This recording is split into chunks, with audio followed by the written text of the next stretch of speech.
Nyakubahwa Perezida Paul Kagame akiva muri Tanzania, ibiro bya Perezida wa Tanzania bikaba bise bisohora itangazo rikomeye cyane, akaba naryo tugiye kwibandaho muri nkuru yose uko yakabaye. Ariko mbere yuko dutangira, reka mbanze mbaza ikibazo gikomeye. Wari uzi ko 70% by'ibicuruzwa byose byinjira mu Rwanda bica ku cyambu cya Tanzania cyangwa mu byambu bya Tanzania? Uzi ko ishoramari hagati y'u Rwanda na Tanzania ryazamutse mu buryo budasanzwe, rikaba ryarageze kuri miliyari 644 z'amashiringi ya Tanzania mu mwaka ushize 2025 gusa. Perezida Paul Kagame ndetse na Perezida Samia Suluhu bakoze amateka mashya kuri uyu munsi, bemeza imishinga minini cyane irimo kubaka gari ya moshi yambukiranya ibihugu n'ingufu z'amashanyarazi. Niba ushaka kumenya uburyo ibi byemezo bikomeye bizahindura ubukungu bw'akarere ndetse n'imibereho yawe ya buri munsi, ntugende kurikirana iyi nkuru kugeza ku musozo. Twumva isesengura ryimbitse kuri itangazo risohowe mu kanya n'ibiro bya Perezida wa Tanzania. Banje kubaha ikaze, mbifuriza amahoro n'imigisha mu byo mukora byose. Nkabashimiye cyane rero uburyo mudukunda kandi mudushyigikira umunsi ku wundi. Niba uri mushya hano kuri Pilot Rwanda, kanda subscribe ukande n'inzogera kugira ngo utazajya ucikwa n'amakuru yacu ndetse n'ibiganiro byiza tubategurira. Kuri uyu wa mbere tariki ya 4 Gicurasi 2026, igihugu cya Tanzania ndetse n'u Rwanda byanditse page nshya mu gitabo cy'amateka y'umubano wabyo. Perezida w'u Rwanda Nyakubahwa Paul Kagame yagiye uruzinduko rw'akazi rw'umunsi umwe mu gihugu cya Tanzania. N'uruzinduko rwabaye rwihuse ariko rukurikirwa n'ibyemezo bikomeye cyane byafatiwe mu mujyi wa Dar es Salaam. Perezida Kagame yakiriwe na mugenzi we wa Tanzania Madame Dr. Samia Suluhu Hassan, bamwakirira mu ngoro y'umukuru w'igihugu izwi cyane nka State House i Dar es Salaam. Guhura kw'abayobozi bombi no guhura gusanzwe nk'uko abantu guhura bisanzwe nk'uko abantu babitekereza, kuko ibyavuyemo bigiye kugira ingaruka nziza kandi zikomeye ku bucuruzi bwambukiranya imipaka, ibikorwa remezo ndetse n'umutekano mu karere kose ka Afurika y'Iburasirazuba. Mbere y'uko habaho ibiganiro byagutse, abakuru b'ibihugu bombi babanje kugirana ibiganiro byabo bwite mu mwihariko, ibiganiro bita tete a tete. Ibi biganiro byaba biri gusa akenshi nibyo bifatirwamo imyanzuro ikomeye cyane ya politiki n'ubukungu mbere y'uko abaminisitiri ndetse n'izindi ntumwa binjira mu nama kugira ngo baganire ku mishinga ijyanye n'inzego zabo. Nyuma y'ibyo biganiro byo mu mwiherero, abakuru b'ibihugu bayoboye ibiganiro byahuje intumwa z'u Rwanda n'intumwa za Tanzania. Ibiganiro byagutse byibanze ku kureba aho umubano w'ibihugu byombi ugeze muri iki gihe ndetse n'uko ubufatanye bwakongerwamo imbaraga cyane mu nzego zitandukanye. Bemeranyije gushyira imbaraga nyinshi mu bucuruzi ndetse n'ishoramari, ubwikorezi n'ibikorwa remezo, ingufu z'amashanyarazi, ingabo n'umutekano, ibijyanye n'abinjira n'abasohoka cyangwa se immigration, ndetse no guhuza ibikorwa mu kugarura amahoro ku bibazo byugarije akarere n'amahanga muri rusange. Mu ijambo rye yagejeje ku banyamakuru nyuma y'inama, Perezida Samia Suluhu Hassan yashimangiye ko u Rwanda na Tanzania bikomeje kubana neza cyane, kuko umubano wabo ushingiye ku buvandimwe, ubuturanyi bwiza ndetse n'amateka maremare y'ubushuti ahuza abaturage b'ibi bihugu byombi. Ibi ariko si amagambo gusa avugwa mu bya diplomasi, kuko imibare yerekana ukuri kudasubirwaho. Perezida Samia yatangaje ko ubucuruzi hagati y'ibihugu byombi bwazamutse cyane ku kigero gishimishije. Tekereza ko mu mwaka ushize 2025 gusa ubucuruzi hagati y'u Rwanda na Tanzania bwakabakabye miliyari 644 z'amashiringi ya Tanzania. Uku ni ukugura no kugurisha bisanzwe. N'ubucuruzi bwagutse cyane butunze imiryango ibihumbi n'ibihumbi mu bihugu byombi.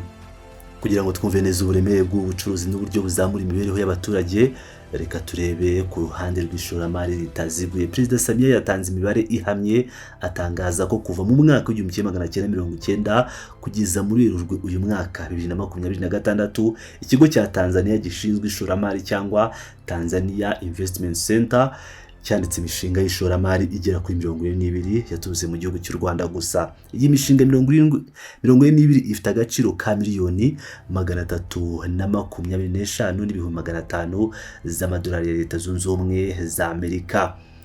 Uku ni ugushora imari gukomeye cyane, kandi icyiza kurushaho cy'ishoramari ry'Abanyarwanda muri Tanzania nuko ryahanze imirimo mishya igera ku 2,225 ihabwa abaturage ba Tanzania. Ibi birerekana ko iterambere ry'u Rwanda rigira inyungu no ku baturage ba Tanzania batari bake, bityo ibihugu byombi bikabi kugendera hamwe mu nzira y'iterambere. Kugira ngo ariko ibi bikomeze gukura kandi byiyongere, ibihugu byombi byiyemeje gukuraho imbogamizi zose zituma ubucuruzi budakorwa neza. Muri izi mbogamizi hari icyo bita imbogamizi zitari imisoro zisabwa ku mipaka, icyo bita non-tariff barriers.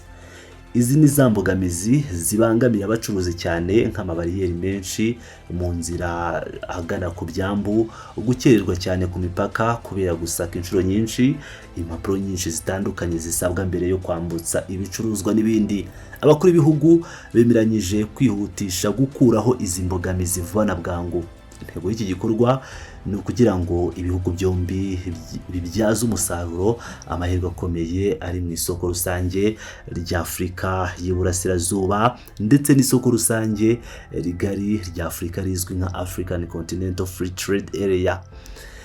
Ibi bisobanuye ko umucuruzi w'umunyarwanda azajya yohereza ibintu muri Tanzania nta nkomyi cyangwa ubukererwe, ndetse n'umucuruzi wa Tanzania abizane mu Rwanda yisanzuye, bityo ibiciro ku isoko bishobore kugabanyuka. Reka noneho tujye ku ngingo ikomeye cyane yaganiriweho kandi ireba buri munyarwanda wese uhaha cyangwa ucuruza ibintu biva mu mahanga, ubwikorezi n'ibikorwa remezo. Nk'uko Perezida Samia yabisobanuye neza, 70% by'ibicuruzwa byose biza mu Rwanda byaba biva mu Bushinwa, Dubai, Burayi, muri Amerika n'ahandi hose ku isi bica ku byambu bya Tanzania. Ibi birerekana uburyo Tanzania ari irembo rikomeye cyane ndetse rishingiweho ubukungu bw'u Rwanda. Kubw'iyo mpamvu ikomeye, Leta ya Tanzania yemeye gukomeza korohereza cyane ibicuruzwa byerekeza mu Rwanda. Ibi bazabikora bate? Mu buryo bugaragara, bazabikora binyuze mu gutanga serivisi zihariye kandi zihuse ku byambu byabo, by'umwihariko icyambu cya Dar es Salaam ndetse n'icyambu cya Tanga. Ibi bizanajyana no gushyiraho ahantu hihariye kandi hagutse ho kubika ibicuruzwa by'Abanyarwanda mbere yuko bapakira cyangwa ibyo bicuruzwa bipakirwa mu makamyo ngo bibe byazanwa mu mujyi wa Kigali. Ibi ni iby'ingenzi cyane kuko bizagabanya igihe ibicuruzwa byamaraga ku cyambu, bigabanye cyane amafaranga abacuruzi bacibwaga y'ubukererwe. Iyo ayo mafaranga abacuruzi batangaga agabanutse, nibyo bizatuma n'ibiciro by'ibicuruzwa bitandukanye bimanuka ku masoko yo mu Rwanda, bityo umuturage wa nyuma akayiboneramo inyungu. Mu rwego rwo gukomeza koroshya ubu bwikorezi ku buryo burambye ndetse no gukemura ibibazo by'igihe kirekire, abakuru b'ibihugu bombi baganiriye ku mushinga mugari cyane w'ibikorwa remezo, iyubakwa ry'umuhanda wa gari ya moshi n'imihanda isanzwe ihagije. Hano ijambo rikomeye ryagarutsweho cyane ni umushinga w'umuhanda wa gari ya moshi izahuza Isaka muri Tanzania ndetse n'umujyi wa Kigali. Uyu mushinga wa gari ya moshi wa Isaka Kigali ni umushinga w'amateka atazibagirana igihe uzaba wuzuye.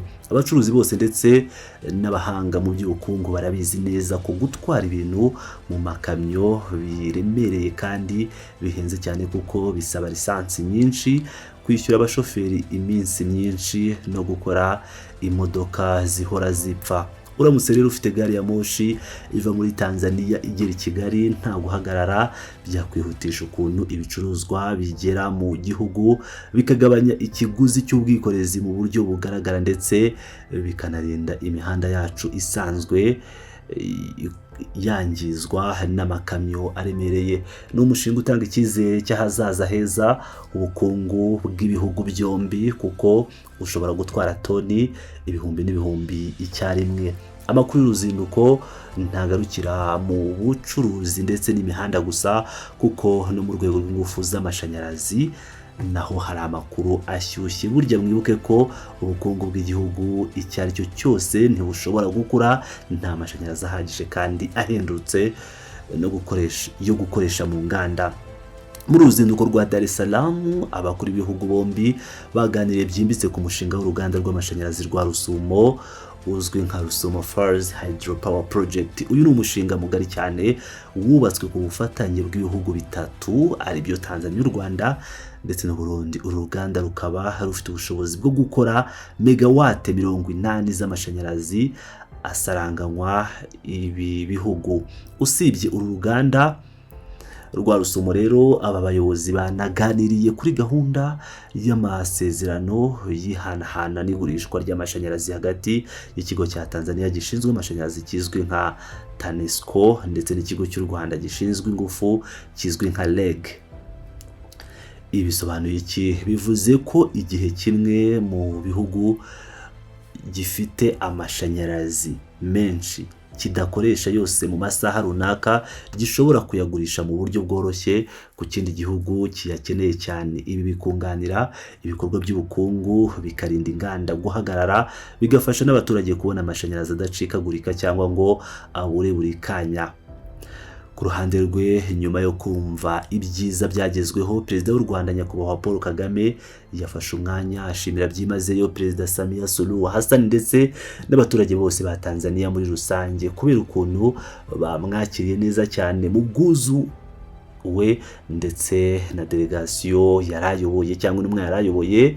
Yabibukije ijambo rikomeye cyane ko Tanzania ikomeje kuba umufatanyabikorwa w'ingirakamaro cyane, icyo twakwita strategic partner ku Rwanda, by'umwihariko mu nzego z'ubucuruzi n'ubwikorezi. Ibi biterwa n'uko ibyambu bya Tanzania ari ibyambu by'ingenzi cyane bihuza u Rwanda n'amasoko yo mu karere ndetse n'amasoko mpuzamahanga, kuko u Rwanda ari igihugu kidakora ku nyanja, rukeneye abaturanyi beza kandi b'inyangamugayo nka Tanzania kugira ngo ubucuruzi bwarwo na mpuzamahanga bushoboke mu buryo bwiza. Perezida Kagame yakomeje ashimangira ko u Rwanda na Tanzania bikwiye gukomeza kubakira ku musingi ukomeye cyane usanzwe uhari w'umubano mwiza bafitanye. Ibi ngo bizakorwa binyuze mu guteza imbere ubufatanye bwimbitse mu nzego zikomeye za leta, kwagura ubucuruzi ziri imipaka myinshi iniga abacuruzi, gushyira mu bikorwa imishinga bahuriyeho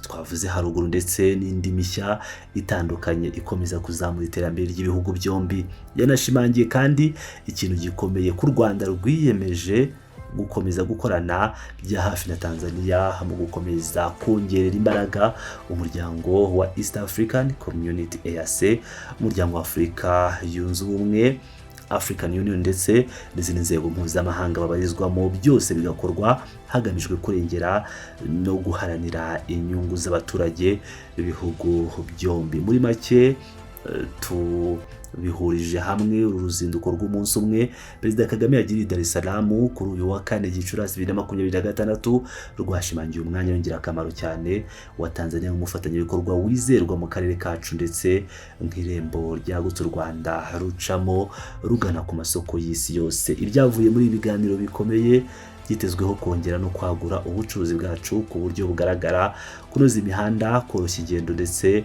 no gufungurira amarembo n'amahirwe magari y'akazi n'iterambere abaturage b'u Rwanda ndetse n'aba Tanzania. Iyi ni intambwe ikomeye cyane ku bukungu bwacu twese mu karere, kandi ikaba n'urugero rwiza rwa diplomasi ishingiye ku nyungu zifatika z'abaturage aho kuba gusa amagambo y'abanyapolitike.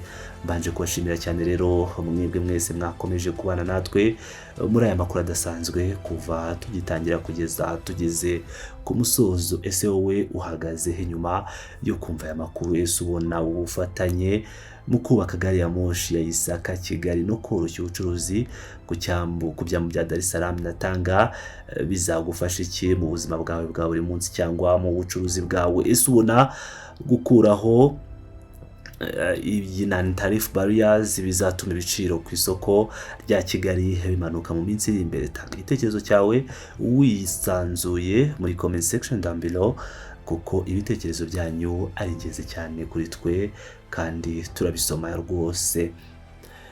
Ikindi ntiwibagirwe gukanda like. Ndabashimiye cyane, mukomeze mugire ibihe byiza.